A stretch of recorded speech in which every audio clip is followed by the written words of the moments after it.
3. Assalamualaikum warahmatullahi wabarakatuh.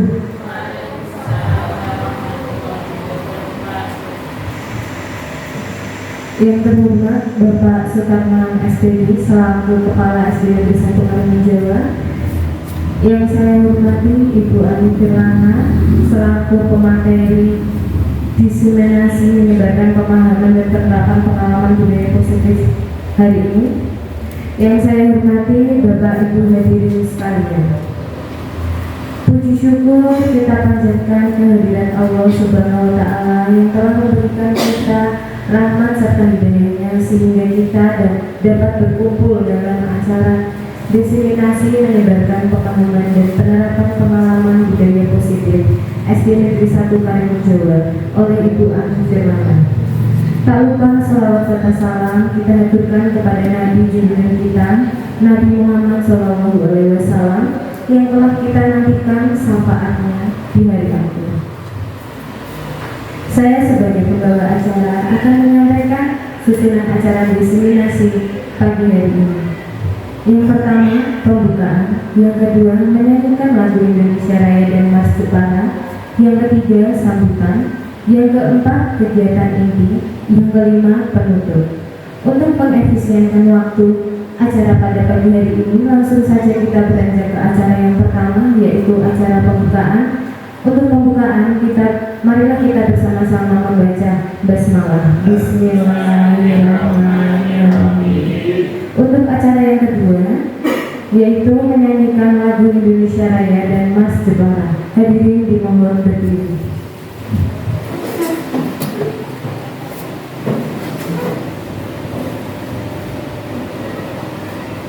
Hiduplah Indonesia Raya. Indonesia tanah airku, tanah tumpah darahku. Di sanalah aku berdiri, jadi pandu ibuku. Indonesia kebangsaanku, bangsa dan tanah airku. Marilah kita berseru, Indonesia bersatu. Hiduplah tanahku, hiduplah negeriku, bangsaku, rakyatku semuanya. Bangunlah jiwanya, bangunlah badannya untuk Indonesia Raya. Indonesia Raya, merdeka, merdeka, tanahku, negeriku yang ku cinta. Indonesia Raya, merdeka, merdeka, hiduplah Indonesia Raya. Indonesia Raya, merdeka, merdeka, tanahku, negeriku yang ku cinta. Indonesia Raya, merdeka, merdeka, hiduplah Indonesia Raya.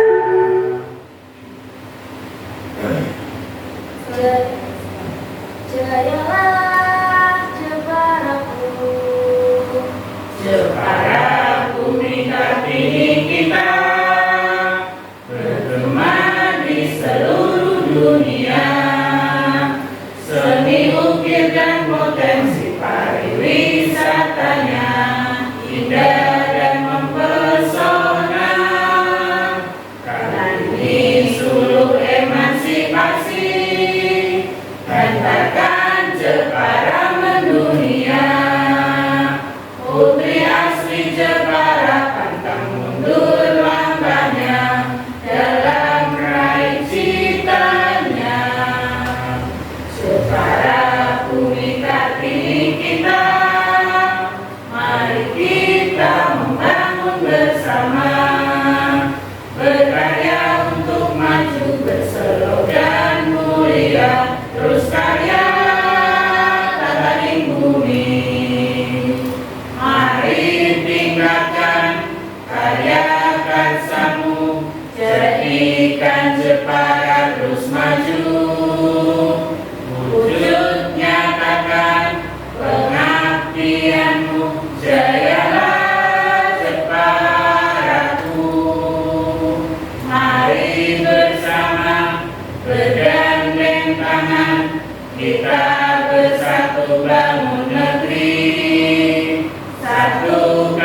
perjuangan bersatu padu jayalah Jeparaku.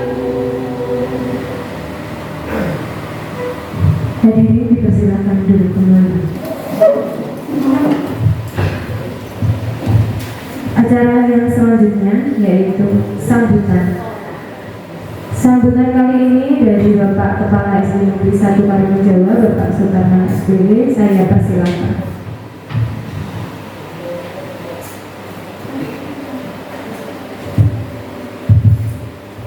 Assalamualaikum warahmatullahi wabarakatuh.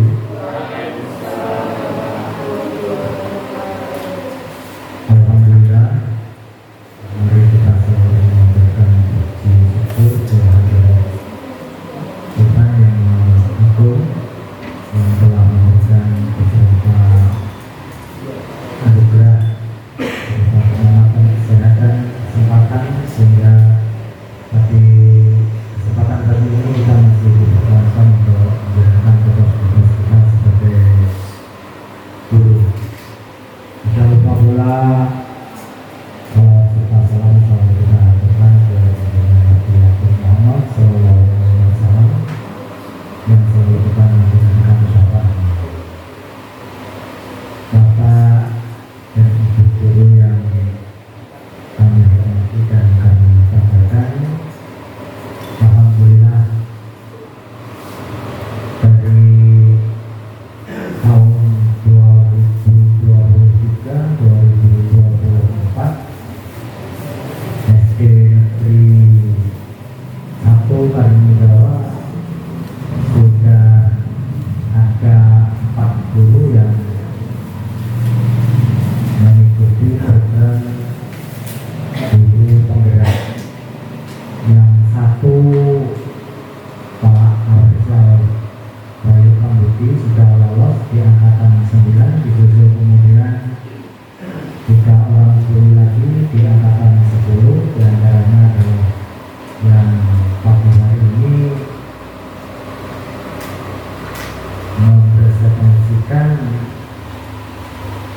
tentang praktik baik, yaitu Bu Ani Firlana SPG,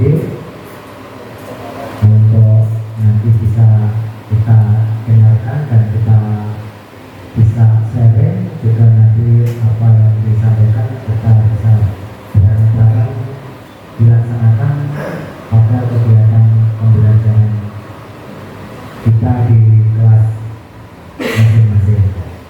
Nah, tentu saja nanti kita bisa saling menerima, saling mungkin menyampaikan pertanyaan yang nanti akan disampaikan oleh Bu Ani. Demikian Bapak dan Ibu sebagai awal kata untuk memberikan semangat kepada kita semua agar kita selalu siap dalam melaksanakan tugas-tugas kita. Terima kasih. Wassalamualaikum warahmatullahi wabarakatuh. Terima kasih atas sambutan yang telah diberikan. Acara selanjutnya yaitu acara inti. Materi hari ini akan disampaikan oleh Ibu Ani Firlana. Saya persilakan.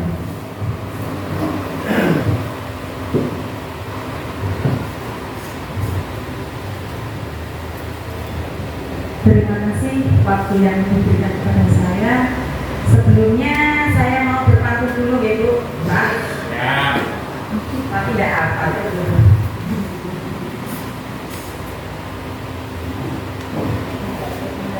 Ke laut Jawa naik kapal selam. Di dalam kapal udaranya panas dan lembab. Mantap. Jika saya memberi salam, jangan lupa dijawab ya. Assalamualaikum warahmatullahi wabarakatuh. Waalaikumsalam warahmatullahi wabarakatuh. Terima kasih yang terhormat Bapak Kepala Sekolah SD Negeri 1 Karimun Jawa, Bapak Sutarman SPD, dan yang terhormat rekan guru yang saya sayangi. Di sini saya ingin menyampaikan materi dari CGP Ibu. Nah di sini saya bukan menggurui Bapak dan Ibu, tapi di sini kita belajar bareng Ibu ya. Nah, tidak lupa selawat serta salam kita haturkan kepada junjungan kita Nabi Agung Muhammad SAW yang kita nantikan sahabatnya di akhir nanti kemudian hari. Dan tidak lupa kita haturkan kepada Allah yang Maha Kuasa, di mana pada pagi hari ini kita diberikan kesehatan yang luar biasa sehingga kita dapat belajar bareng bersama di SD Negeri 1 Karimun Jawa. Terima kasih.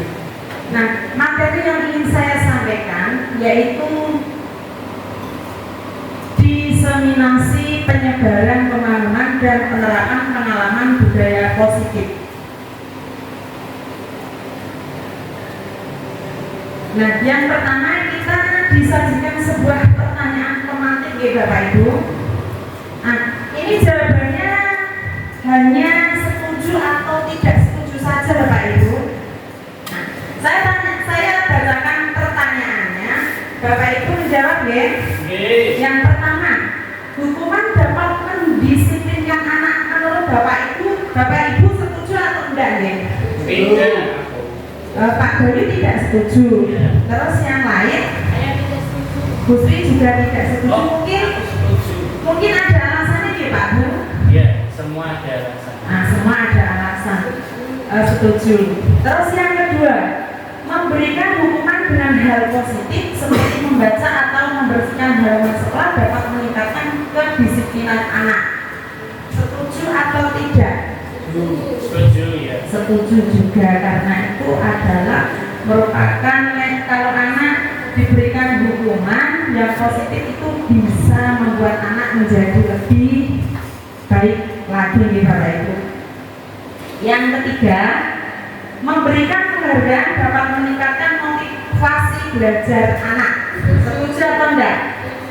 Nah, itu memberikan motivasi belajar anak itu juga setuju ya. Kita memberikan motivasi belajar anak supaya mereka itu semangat dalam belajar. Yang selanjutnya yang kita pelajari pada pagi hari ini yang pertama itu adalah disiplin positif dan nilai-nilai kebajikan universal. Yang kedua, teori motivasi hukuman.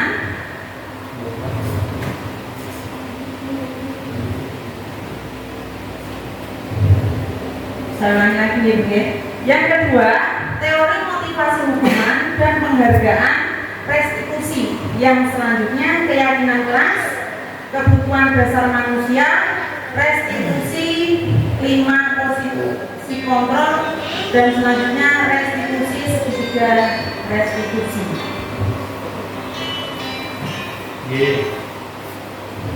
Selanjutnya, disiplin positif dan nilai-nilai kebajikan universal. Perubahan paradigma kegiatan kepala tangan ini. Nah, di sini ada A dan B atau nama Bapak dan Ibu kita sebutnya saja ya. Nah, misalkan di sini ada Bu Septi sama Bu Dewi ya.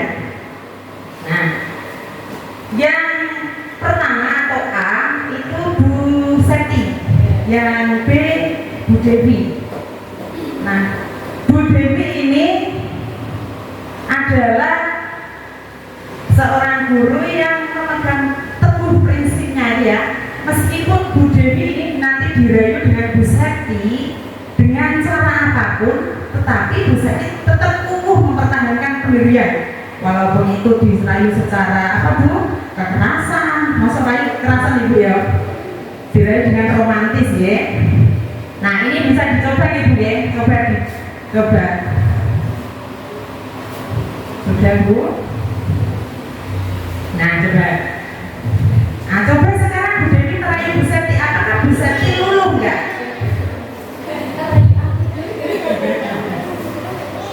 Ya, monggo.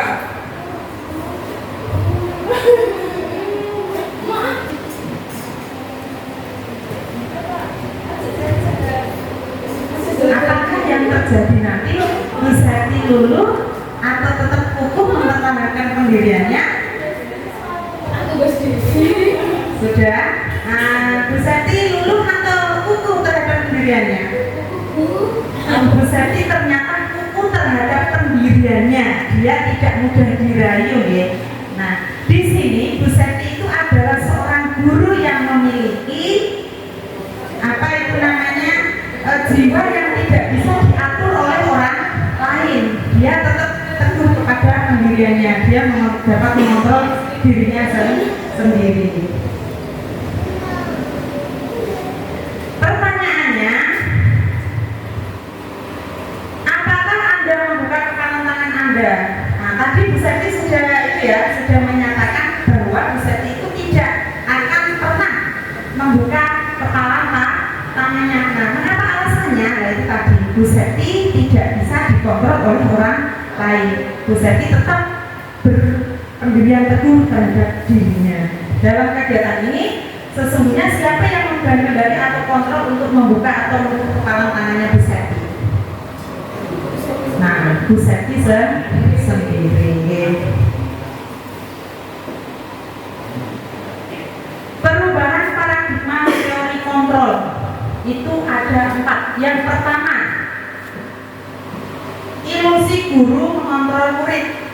Pada dasarnya, kita tidak dapat memaksa murid untuk berbuat sesuatu jikalau murid tersebut memilih untuk tidak melakukannya, walaupun tampaknya kita sedang mengontrol perilaku murid tersebut.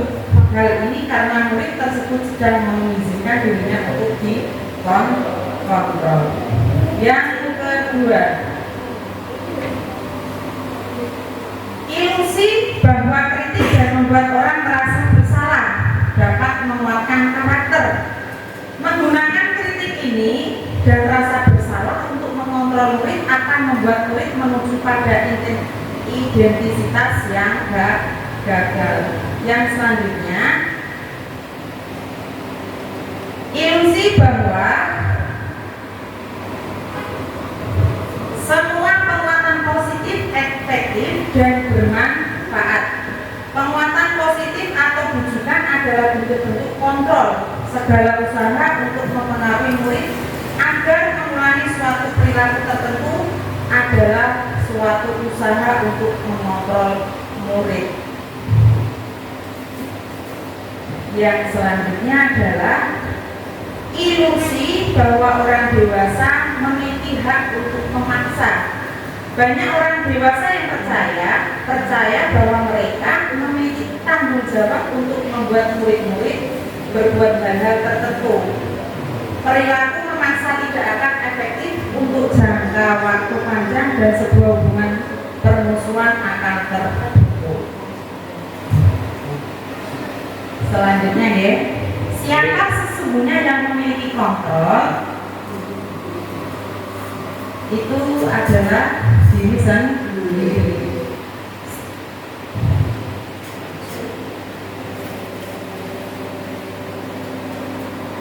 Stimulus respon dan teori kontrol. Perilaku buruk dilihat sebagai suatu kesalahan. Saya bisa mengontrol orang lain. Pemaksaan ada pada saat bujukan gagal.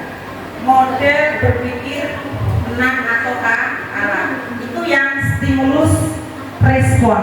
Dan yang teori kontrol itu yang sesungguhnya adalah semua perilaku memiliki tujuan. Semua yang akan kita lakukan mesti ada tujuannya ya Bapak Ibu. Nah, yang kedua, Anda tidak bisa mengontrol orang lain. Jelas kita tidak bisa mengontrol orang lain kecuali kita bisa mengontrol diri kita sendiri gitu ya. Dan yang ketiga, kolaborasi dan konsensus menciptakan pilihan baru. Dan yang terakhir adalah model berpikir menang-menang. Iya. Yang selanjutnya, apakah makna disiplin? Yang pertama itu adalah berasal dari bahasa Latin disciplina yang artinya belajar. Disiplin dari membuat orang menggali potensinya menuju sebuah tujuan yang dia hargai. Yang ketiga, namun dalam budaya kita, makna kata disiplin telah berubah menjadi sesuatu yang dilakukan seseorang pada orang lain untuk mendapatkan kepatuhan. Di sini kata disiplin itu banyak ya Bu ya. Nah, salah satunya adalah kita datang tepat waktu pada ke suatu tempat atau kita pada saat belajar atau mengajar ya. Nah, itu salah satu contoh dari disiplin. Nah, disiplin yang kita lakukan itu akan tujuannya agar peserta didik atau murid itu bisa mengikutinya atau mengikuti bapak atau ibu guru. Nilai-nilai kebajikan universal. Nilai-nilai kebajikan adalah sifat-sifat positif manusia yang merupakan tujuan mulia yang ingin dicapai setiap individu. Nilai-nilai tersebut bersifat universal dan lintas bahasa, suku, bangsa, agama maupun latar belakang. Setiap perilaku perubahan memiliki satu tujuan, itu menurut Dr. William Glasser pada teori kontrol. Dengan mengaitkan nilai-nilai kebajikan yang dinilai setengah, maka motivasi intrinsiknya akan terbangun sehingga menggerakkan motivasi dari dalam untuk dapat mencapai tujuan mulia yang diinginkan. Itu menurut Dian Glasser. Nah, sekarang saya tanya dulu nih Bu, Bapak, kayaknya kok sudah tidak semangat ya. Sekarang kita kasih tepuk ya Bu, tepuk apa ya? Tepuk semangat. Tepuk semangat. Ya, kita bersama-sama melakukan tepuk semangat. Biar kita semangat Bu. Tepuk semangat. Semangat. Terima kasih. Sudah semangat? Belum Bu. Oh belum. Oh Bima belum. Coba Bima sendiri ya. Bersama-sama. Oh bersama-sama. Coba kita lakukan bersama. Tepuk semangat. Semangat. Semangat. Terima kasih. Sama-sama. Teori motivasi hukuman dan penghargaan restitusi. Nah, di sini teori motivasi perilaku manusia itu ada dua, secara motivasi eksternal dan motivasi internal. Nah, eksternal itu dalam diri atau dari luar Pak Bu? Luar. Dari luar ya. Nah, kalau yang internal itu dari dalam. Nah, kita bahas yang eksternal dulu. Untuk menghindari ketidaknyamanan hukuman, apa yang terjadi apabila saya melakukannya enggak? Kadang ada anak yang terlambat. Nah, dia mengucapkan dia dengan takut dengan adanya hukuman itu ya Bapak Ibu. Nah, pas pada mereka telat masuk sekolah, aturan di sekolah kita itu masuknya adalah jam 7. Nah, ada salah satu anak yang datang terlambat.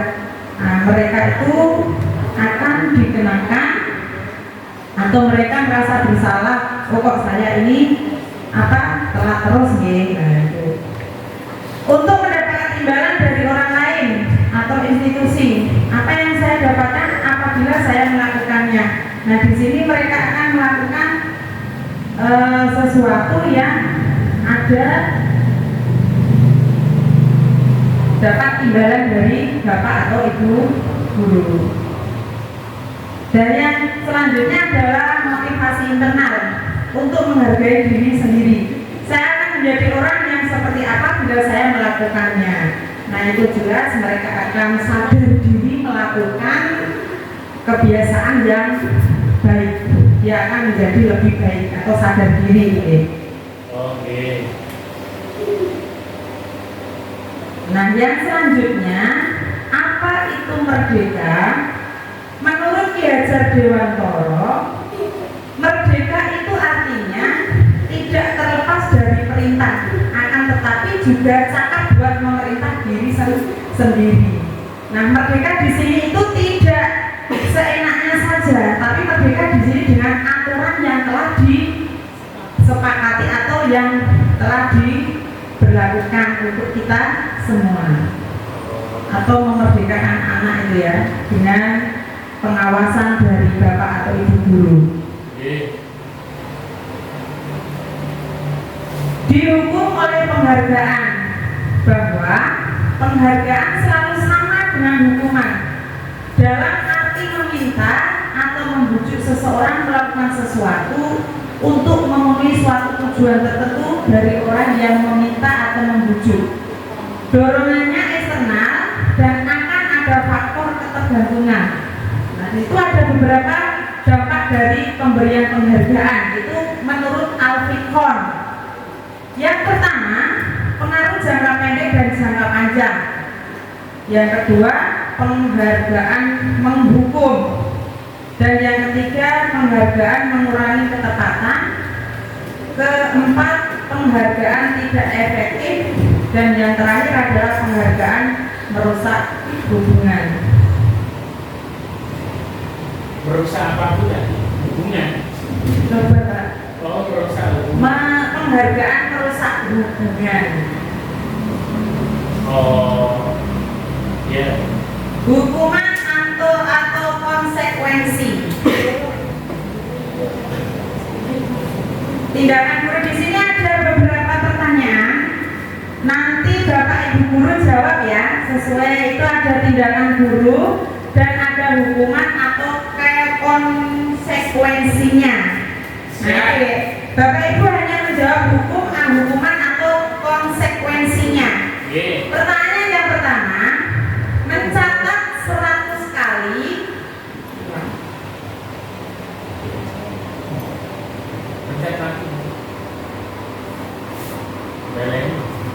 mencatat 10 kali di dalam buku kalimat, saya tidak akan terlambat lagi karena terlambat ke sekolah. Oh, hukuman. Nah, ini termasuk hukuman atau konsekuensi Bapak Ibu? Menurut saya, hukuman ya Bu? Oh, hukuman dulu Pak Bayu? Ya mungkin hukuman. Oh, hukuman. Yang kedua, lari memiliki lapangan basket 2 kali karena terlambat hadir di sekolah. Ini masuknya hukuman atau konsekuensi? Seperti saya itu bisa sekolah. Hukuman itu. Oh, hukuman deh. Yang ketiga, murid diminta untuk push up 15 kali karena tidak menggunakan masker ke sekolah. Itu seperti teman saya, sering. Sering itu suka melanggar? Ya. Dulu saat SD. Saat Saya SD. masih ingat. Itu sering Pak? Bukan, teman saya namanya Sri untuk push up. Itu setiap mata pelajaran apa Pak? Ya persis itu, karena tidak membawa masker. Oh, masker ya Pak? Oh iya. Sudah diberitahu tapi tetap melanggar gitu Pak? Oh, berarti Sri itu mendengar tapi mengabaikan. Ya begitulah. Ya, yang selanjutnya menggantikan kertas tugas teman yang telah dicoret-coret. Hukuman atau konsekuensi? Apa ya Bu? Apa ya? Hukuman. Oh, hukuman. Ada yang lain? Halo, Bu. Bu Iba misalkan hukuman atau konsekuensi nih Bu? Konsekuensi, oh ya. Yang selanjutnya adalah membersihkan tumpahan air di meja tulis karena tersenggol pada saat belajar. Nah, ini masuknya hukuman atau konsekuensi? Kan itu Bu. Konsekuensi Pak, dilanjutkan Pak. Konsekuensi. Yang selanjutnya, murid disuruh untuk mengenakan sepatu seharian di sekolah karena tidak mengenakan sepatu hitam. Nah, ini termasuk konsekuensi atau hukuman? Hukuman.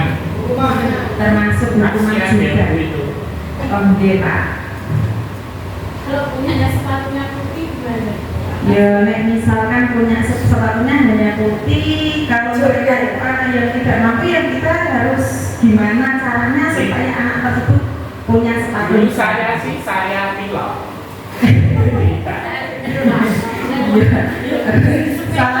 Salah satu cara inisiatifnya Pak Bayu di pilot ya. Saya dulu pernah dibuang sampai ke atas gunting Bu, dari sepatunya berkolekan putih. Oh, itu gitu ya. Punya namanya Bu Ima kan? Oh, bisa beda. Besok itu nanti akan bisa kan hilang Bu. Iya. Yo, kita cari inisiatif sendiri agar kita aman di sekolah ya. Oh ya. Intrinsik tadi ya Bu. Oh iya, intrinsik kita sadar diri.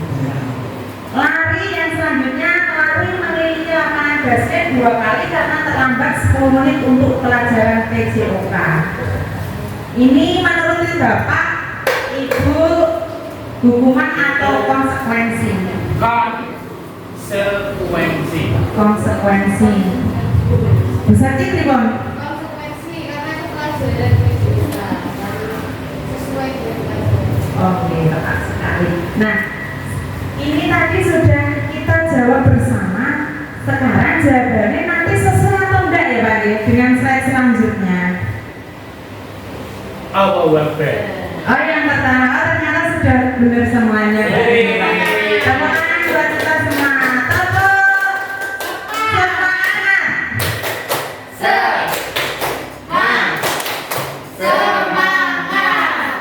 Boleh ganti nggak Bu tepuk? Boleh. Pokoknya semangat terus. Pokoknya semangat ya, harus semangat. Tepuk pintar. Jempol kanan, jempol kiri, pintar. Nah itu sudah bisa dipakai tepuk jempol ya. Nah sudah. Selanjutnya adalah perbedaan hukuman dan konsekuensi. Nah di sini antara hukuman dan konsekuensi itu ada perbedaannya. Yang pertama, hukuman itu sesuatu yang menyakitkan harus terjadi, dan kalau konsekuensi itu sesuatu harus terjadi. Yang kedua, membuat anak sakit fisik maupun hati untuk jangka waktu lama.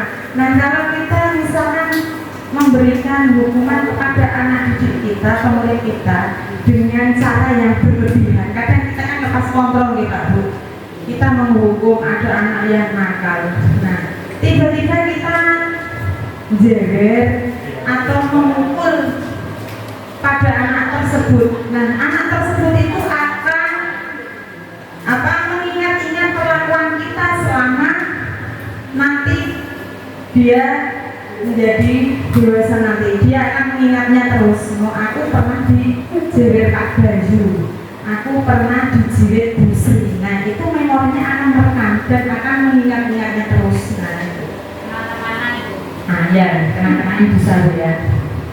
Terus yang konsekuensinya membuat anak merasa tidak nyaman dalam jangka waktu pendek.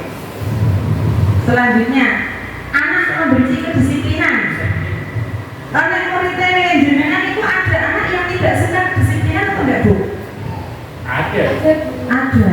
Seperti saya. Oh, Pak Bayu dulu. Iya. Selanjutnya, paksaan. Yang selanjutnya mendorong anak menjadi menyakiti diri sendiri. Konsep diri yang buruk. Terus hukuman yang selanjutnya adalah anak belajar untuk menyembunyikan kesalahannya. Nah di sini sering ya kita hadapi setiap anak bersalah. Jika mereka ditanyai, mereka akan selalu menyembunyikan kesalahannya. Bu Sri seperti itu, tidak ada anaknya seperti itu. Jika dia salah, dia mengelak, kalau ditanya mengelak, menyembunyikan kesalahannya. Anak itu nggak mau jujur, jadi dia nggak mau ngaku kesalahannya. Oh gitu, itu banyak ya, tidak di murid SD 1 saja.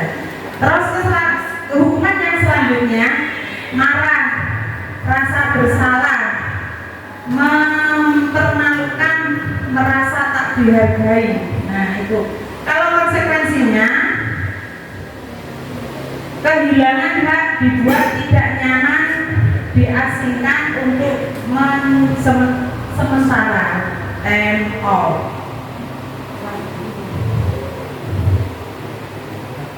Dan selanjutnya, apa itu restitusi? Restitusi adalah proses menciptakan kondisi bagi murid untuk memperbaiki kesalahan mereka, sehingga mereka bisa kembali pada kelompok mereka dengan karakter yang lebih kuat. Itu menurut Gosen. Restitusi juga merupakan proses kolaboratif yang mengajarkan murid untuk mencari solusi untuk masalah mereka dan membantu murid berpikir tentang orang seperti apa yang mereka inginkan dan bagaimana mereka harus memperlakukan orang lain. Itu menurut Kelsen Gosen. Nah itu.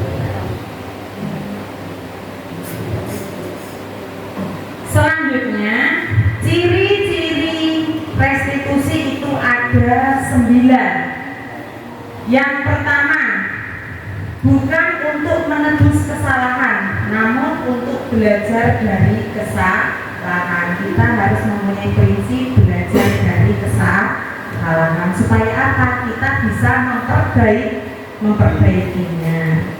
Yang kedua, memperbaiki hubungan. Nah, kita harus bisa memperbaiki hubungan. Yang ketiga, tawaran, bukan paksaan. Yang keempat, restitusi menuntut untuk melihat ke dalam diri. Selanjutnya, restitusi mencari kebutuhan dasar yang mendasari tindakan.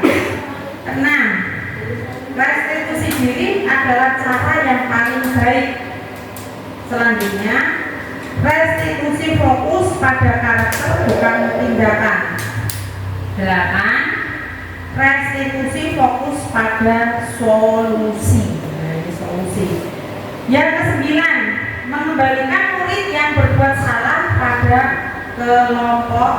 kelompoknya. Yuk kita SBI biar kita tidak ngantuk ya. Nah, ini jarum Bu. SBI kali ini itu ada apa itu angka berantai. Angka berantai itu 1 sampai 10, 1 sampai 20. Nah itu ya, contoh ada 2 orang, misalkan Bu Sri sama Pak Gopur. Pak Gopur perhatikan deh Pak. Gini, misalkan contoh Pak Gopur sama Bu Sri bermain. Bermain Pak apa? Gopur angka berantai Pak. Angka berantai. Pak Gopur bisa mengucapkan 1 sampai 2 angka. Maksimal 2 angka ya Pak ya. Nah terus Bu Sri boleh. Nah coba kita contoh aja Pak. Maksud gimana? Ya Bu Sri ya, kita mulai permainan contoh ya. Contohnya gimana? Contohnya misalkan saya mengucapkan 1, 2 Bu Sri. Itu dulu ya Bu. Iya, iya. Yang pertama ya Pak. Yang menang saya. 1, 2, 3. 1, 2, 3. Menang saya berarti. Menang Bu Sri berarti Bu Sri 2. Ya. Contohnya Pak Contoh. Gopur nanti melanjutkan hitungan saya. Kalau saya 1, 2, Pak Gopur 3 boleh. 3 boleh. Boleh 1 kali, boleh 2 kali boleh. Otak. Nah, contoh misalkan Bu Sri 1, 2, Pak Gopur 2. Beda. Terus Bu Sri Yang menang saya 4, 5. Terus yang menang? nanti yang menang hadiahnya nanti belakangan aja Pak. Yang menang. Oh ya, Oh yang menang nanti yang ngomong poin 20-nya Pak. Oh gitu. Akhirnya yang menang. Ayo, 1. Ya Pak Gopur. Ayo mulai Pak Gopur contoh. 1, Jangan Dua. suka. 3, 4. Kamina, Kalau sudah Pak Pak. 5. 7, 8, 9, 10, 11, 12, 13, 14, 15, 16, 17, 14, Berarti yang menang Bu Sri. Yang mengucapkan angka 20 berarti namanya. Berarti bisa dicoba ke Bu Nurul sama Bu Vivi ya. Nah, coba Bu Nurul sama Bu Vivi. Yuk selesai, sweet. Nah, menang Bu Nurul ya. Nah, coba bisa mengucapkan 2 kali angka ya. Oke, mulai Bu Nurul. 18,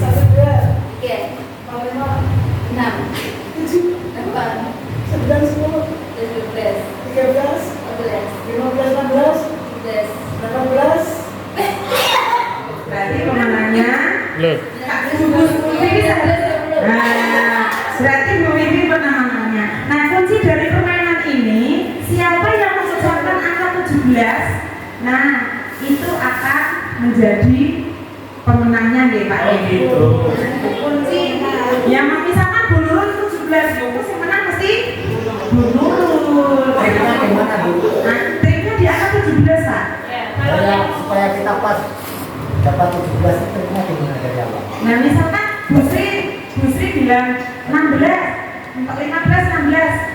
Pak Karena 17 banget gitu. Ya, tahunya setelah memberikan 17 dari kalau masih 1-2 kan masih panjang. Iya.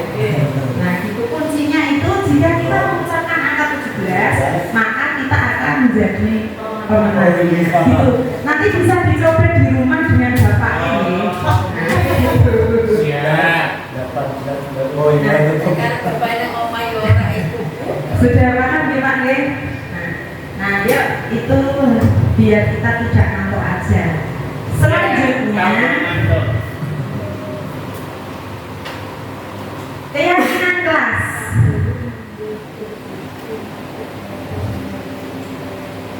Keyakinan kelas itu merupakan bagian awal dari budaya positif. Sebagian langkah awal untuk menerapkan budaya positif bisa dilakukan dengan membuat kesepakatan kelas. Dalam pelaksananya harus melibatkan peserta didiknya. Pada saat kita awal pelajaran baru, nah kita itu dengan peserta didik harus membuat keyakinan kelas nih. Keyakinan kelas itu harus disepakati antara guru dan murid.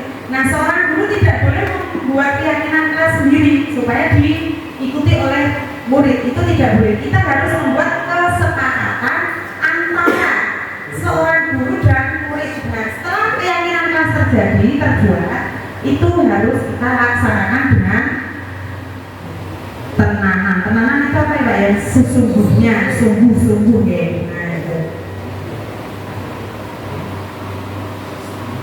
Pengertian dari keyakinan kelas.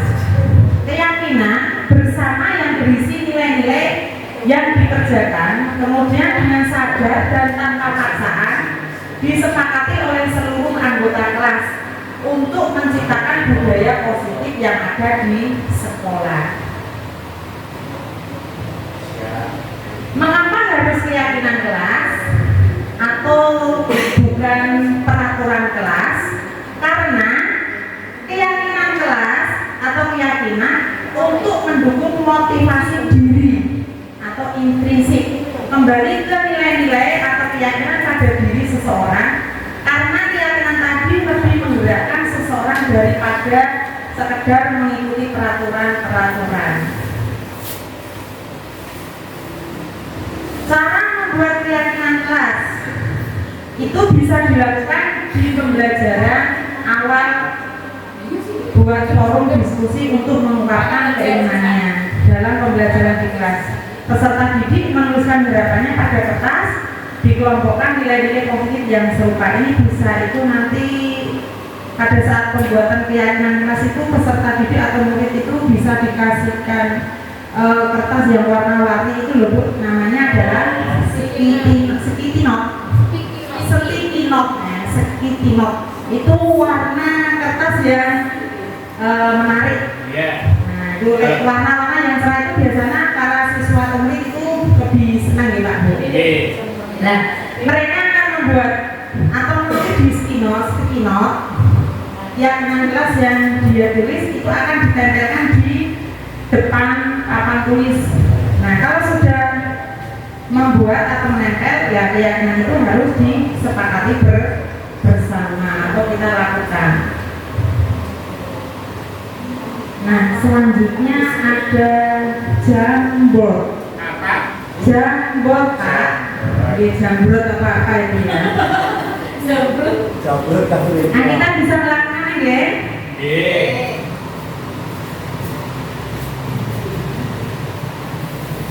Yuk, saya buka kok. Bagus sekali tampilannya. Bisa kita laksanakan gitu ya.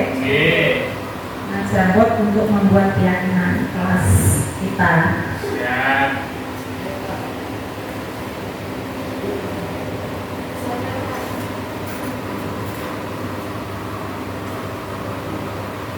Sudah. Nah, boleh itu boleh di scan boleh itu kalau nggak jelas bisa maju ya. Boleh.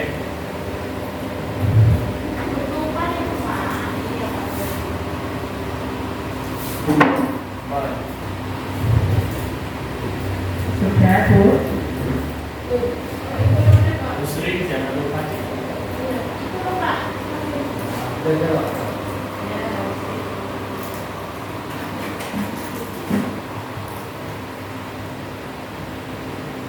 Boleh maju Bu Rima. Sudah ya.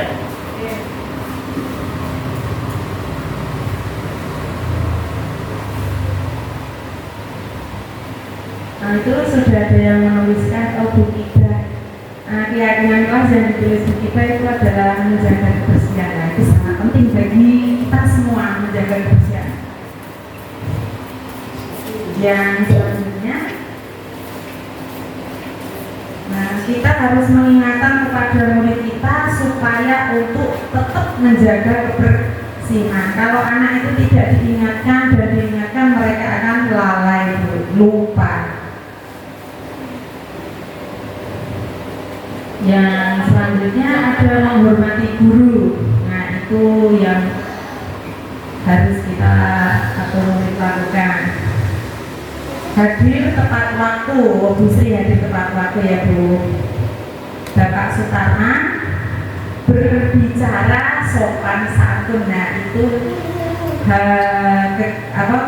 perilaku yang harus kita laksanakan karena seorang siswa atau murid harus berbicara yang baik atau sopan kepada guru.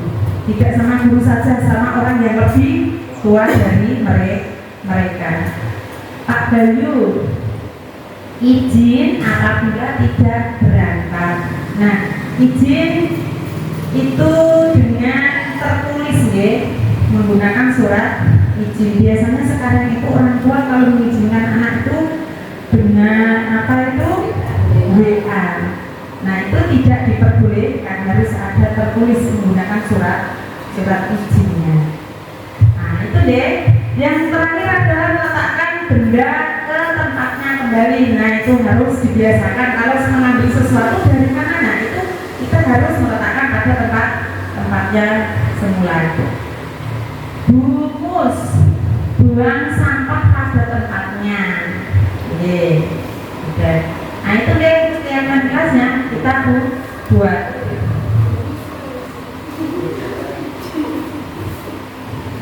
Yang selanjutnya adalah kebutuhan dasar dari manusia. Kebutuhan dasar dari manusia itu yang pertama ada kesenangan, kebebasan, kasih sayang dan rasa diterima, dan penguasaan. Yang pertama, kebutuhan bertahan hidup. Apa sih itu kebutuhan bertahan hidup? Kebutuhan yang bersifat fisiologi untuk bertahan hidup, misalnya kesehatan, rumah, dan makan. Nah, itu kita perlu semuanya nih Bu. Nah, kita harus menjaga kesehatan agar kita kita menjaga kesehatan agar badan kita terasa sehat terus nih Bu. Rumah itu merupakan tempat untuk berteduh dan makan. Dan makan ini merupakan kegiatan atau yang kita lakukan. Setelah tidak makan itu kita akan merasa lemas karena makanan itu adalah sumber energi. Kalau kita tidak makan, kita tidak akan bisa bicara dan berdiri di sini gitu ya. Yang kedua, kebutuhan kasih sayang dan rasa diterima atau kebutuhan untuk diterima.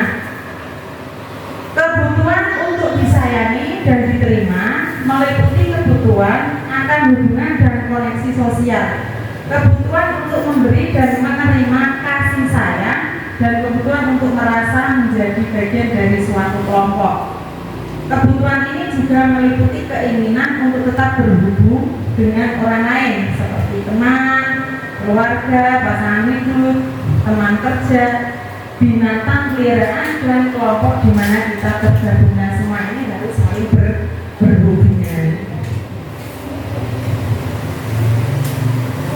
Kebutuhan penguasaan atau kebutuhan pengakuan atas kemampuan.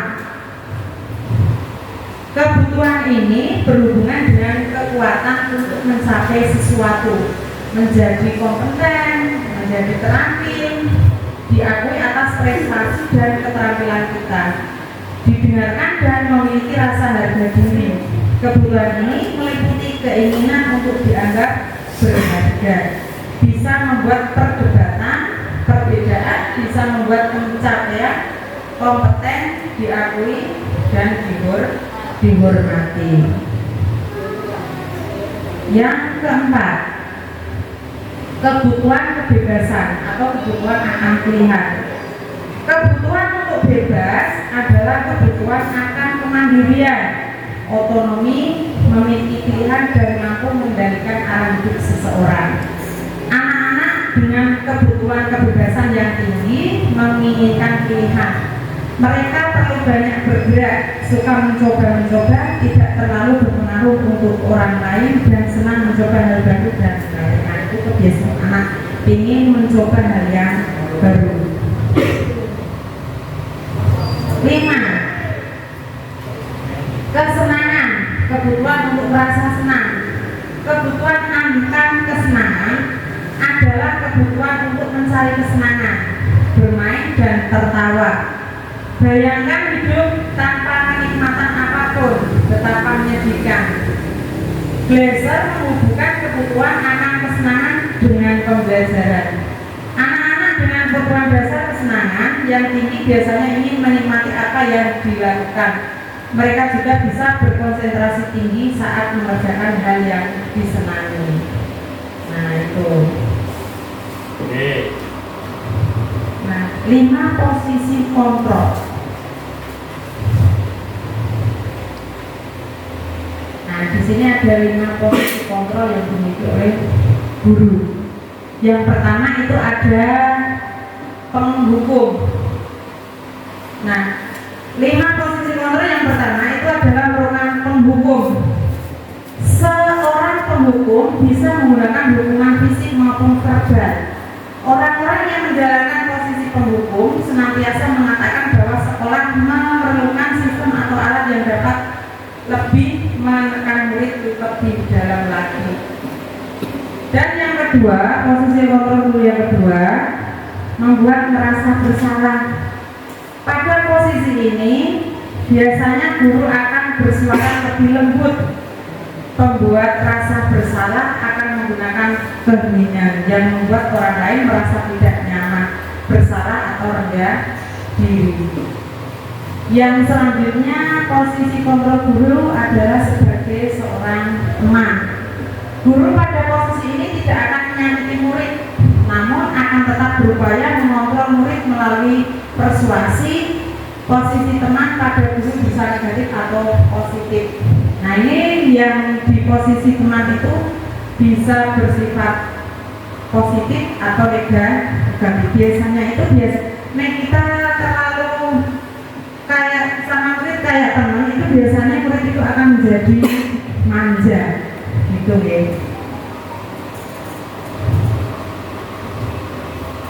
Posisi kontrol guru yang selanjutnya adalah sebagai pemantau. Memantau berarti mengawasi. Pada saat kita mengawasi, kita bertanggung jawab atas perilaku orang-orang yang kita awasi. Posisi pemantau berdasarkan pada peraturan-peraturan dan konsekuensi dengan menggunakan sanksi, atau konsekuensi. Kita dapat memisahkan hubungan pribadi kita dengan murid sebagai seseorang yang menjelaskan posisi penonton. Dan yang terakhir adalah posisi kontrol guru sebagai seorang manajer. Manajer adalah posisi di mana guru berbuat sesuatu bersama dengan murid, mempersilahkan murid mempertanggungjawabkan perilakunya, mendukung murid agar dapat menemukan solusi atas permasalahannya sendiri. Dan di sini tuh kita menuntun murid agar dapat menyelesaikan masalahnya, mencari solusi itu jika guru sebagai manajer. Nah, di sini disajikan sebuah cerita. Ceritanya ini adalah Anto dan Dino sedang bermain di lapangan basket. Dan tiba-tiba terlibat dalam sebuah pertengkaran adu mulut. Dino pun menjadi emosi dan mengadakan kontak fisik. Nah, menarik kemeja Anto dan dengan kasar sampai kancingnya copot 3 deh. Pada saat itu, guru piket langsung melawan mereka dan membawa mereka ke ruang kepala sekolah. Ibu Siti sebagai kepala sekolah berupaya menenangkan keduanya, terutama Dino. Nah, dan Dino sepertinya kamu saat ini sedang marah. Nah, itu kata Bu Siti. Mendengar itu, Dino pun mengalir bercerita tentang kekesalan pada Bu Siti. Dan Bu Siti pun melanjutkan bahwa membuat kesalahan adalah hal yang manusiawi dan bahwa mempertahankan diri adalah hal yang penting. Namun, meminta Dino memikirkan cara lain yang mudah lebih efektif karena saat ini Dino berada di ruang kepala sekolah. Oh, aku tahu Bu itu. Nggih, Masih sebagai manajer kan. oh nggih, benar sekali Pak. Kok Pak Dewi tahu? Saya sudah membaca sampai selesai. Oh nggih. Nah, di sini Bu Siti itu bertindak sebagai seorang guru di posisi kontrol ya, sebagai manajer. Nah, itu. Karena beliau mengarahkan si Dino untuk mencari solusi untuk menyelesaikan masalahnya.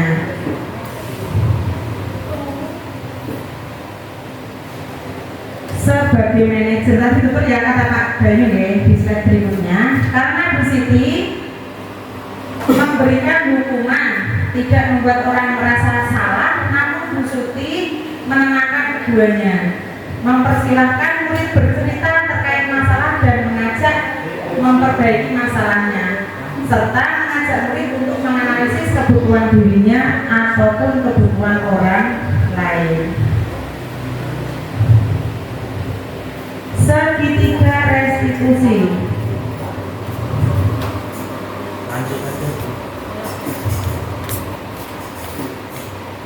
Nah, ini adalah segitiga restitusi. Yang pertama itu adalah menstabilkan identitas. Yang kedua, validasi tindakan yang salah. Dan yang ketiga, menanyakan keyakinan.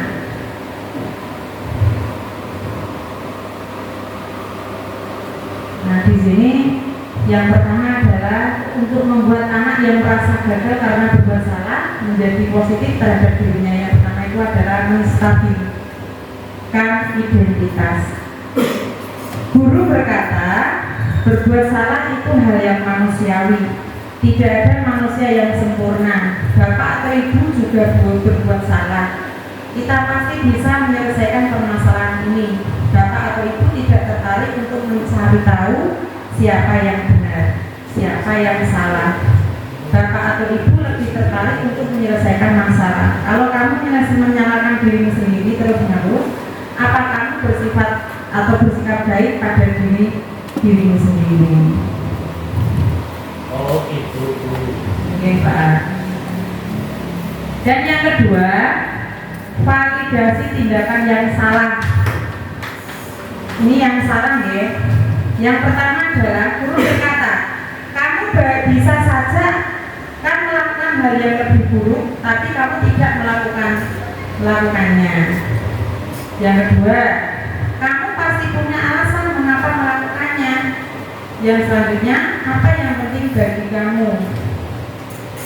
Yang selanjutnya, kamu boleh tetap berusaha menjaga sikap itu, tapi tambahkan sikap yang lain, yaitu yang baru. Maukah kamu belajar cara lain untuk mendapat yang kamu butuhkan tanpa harus mengumpul? Dan yang terakhir adalah apakah kamu bisa melakukan dengan lebih baik besok pagi? Nah, itu tindakan yang salah. Terus yang ketiga adalah menyatakan keyakinan kelas, menanyakan keyakinan ke kelas. Dan guru berkata, apa nilai yang kita percaya di kelas sekolah kita? Yang kedua, nilai-nilai universal apa yang telah kita sepakati. Ketiga, kelas yang ideal itu seperti apa sih? Yang keempat, kamu ingin jadi anak seperti apa? Dan yang terakhir, apa yang kamu rasakan ketika kamu melakukan itu? Kamu menjadi orang yang seperti apa? Nah, ini ada satu kasus ya dari peserta didik kita. Dia melanggar kedisiplinan kelas. Nah, pada saat pembacaan Asmaul Husna, anak tersebut itu tidak mengikutinya dengan beralasan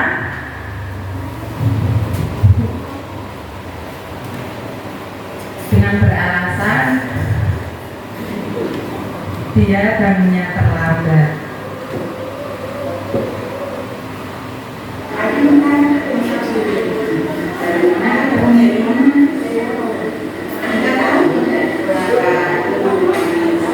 Ini menstabilkan identitas.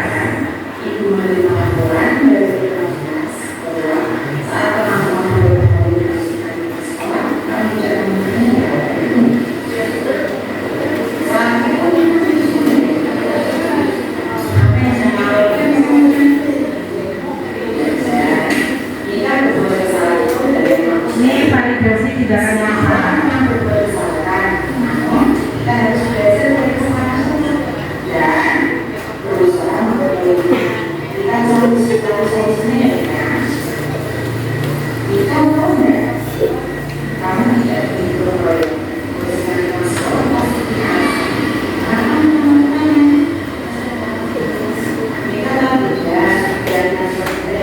Ini seorang guru menyatakan keyakinan kelas yang kita sepakati.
Nah, itu contoh dari anak yang sedang melanggar peraturan kelas, keyakinan kelas.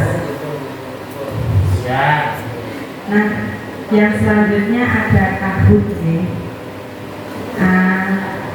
Pertanyaan nih. Sesi pertanyaan saya kembalikan ke MC. Terima kasih atas materi yang disampaikan oleh Ibu Ani Firlana. Selanjutnya sesi tanya jawab. Apakah Bapak Ibu di sini ada yang ingin bertanya? Bu Ani, Bu Sri Nurhayati ya.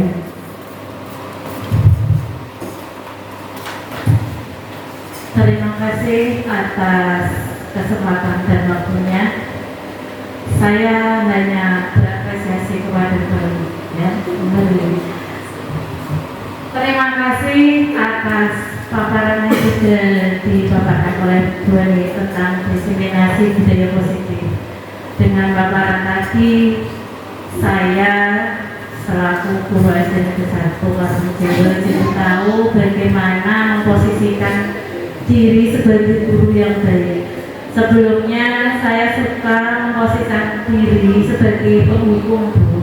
Jadi dengan adanya ini saya jadi bisa mengerti posisi guru yang baik itu yang bagaimana, yaitu di posisi manajer. Jadi saya akan berusaha untuk mencoba lebih baik lagi untuk yang kemarin-kemarin, nanti sedikit demi sedikit saya akan mengubahnya dari hukum menjadi manajer. Itu ya Bu, mungkin yang terbaik memang ya Bu ya.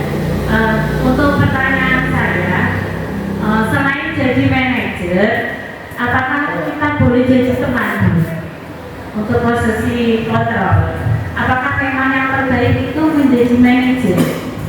Nah, ya, terima kasih untuk pertanyaannya Ibu ya. Nah, dari materi yang kita pelajari bersama, sebagai seorang guru itu adalah posisi kontrol guru yang terbaik itu memang menjadi seorang manajer. Mengapa? Karena kita sebagai seorang guru itu memberikan atau memberikan kepada siswa atau murid itu untuk mencari solusi, memecahkan masalah sendiri. Karena itu merupakan keyakinan kelas yang kita buat bersama itu, mencari solusi sendiri. Nah, jadi posisi kontrol guru yang kita lakukan itu adalah yang benar-benar sebagai seorang manajer gitu, Bu. Ya, terima kasih Bu. Tadi ya memang harus manajer ya, karena itu sudah yang terbaik. Walaupun itu susah, nanti saya akan mencobanya. Ya, kita akan tetap berusaha. Oke Bu Ani, terima kasih. Sama-sama.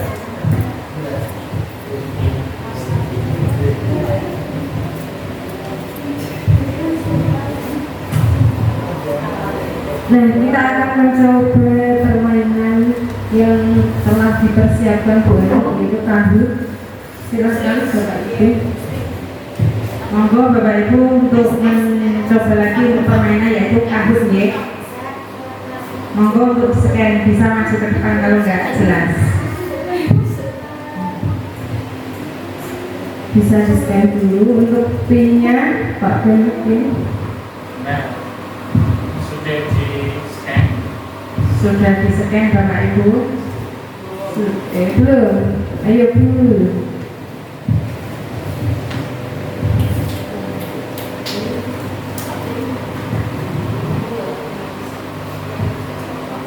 Bu Sri perlu bantuan Pak Bayu.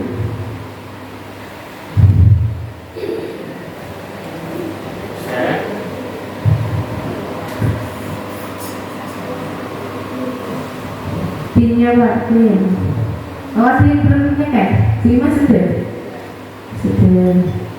Bu Nurul sudah? Sudah. Bu Bibi pun ya?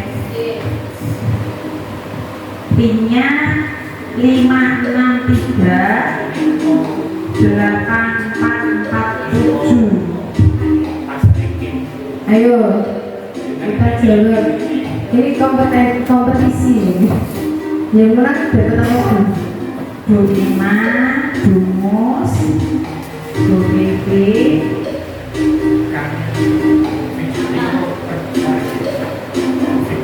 Bu Cantik ini siapa nih? Tak ada Bu Cantik itu. Bu Cantik. Bu Nana, Bu Tata, Pak Arna. Sudah.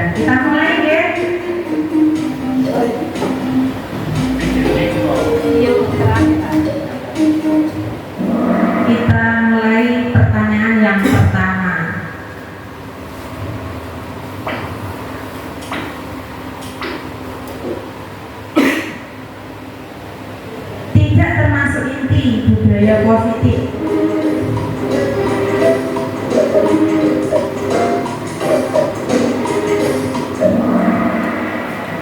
Nah, sudah ada jawaban yang benar dan yang salah. Nah, Bu Cantik menempati posisi teratas nih. Entah siapa yang Bu Cantik ini ya? Bu Vivi mana itu? Bu Vivi mencatat 100 kali di buku saya tidak terlambat ke sekolah lagi adalah konsekuensi, betul atau salah, false atau true? Oh, masih Bu Cantik bertahan. Nah, kita lanjutkan. Yang bukan termasuk 5 posisi kontrol guru. Apakah Bu Cantik masih bertahan di posisi teratas?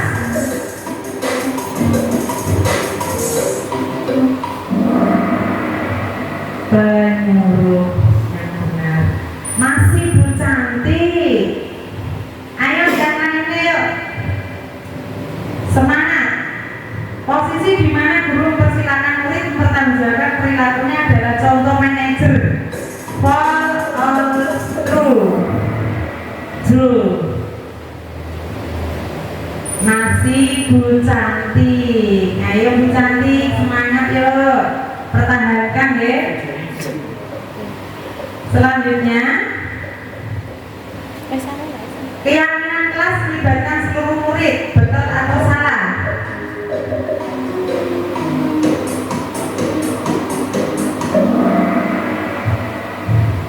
Betul. Masih Bu Cantik lagi. Yang kedua Bu Vivi. Ayo Bu Vivi, ditikung Bu Cantik dari belakang. Langkah kedua segitiga restribusi adalah validasi tindakan yang salah, benar atau salah, false or true?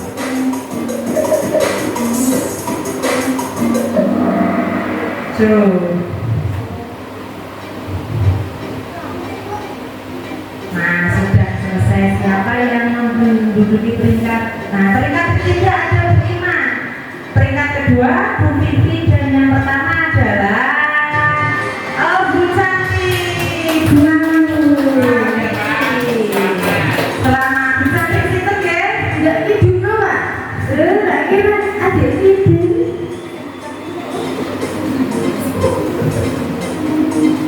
Oh, ternyata Bu Cantik itu Bu Setting. Ya Allah, dan terima kasih untuk pemaparan dari saya.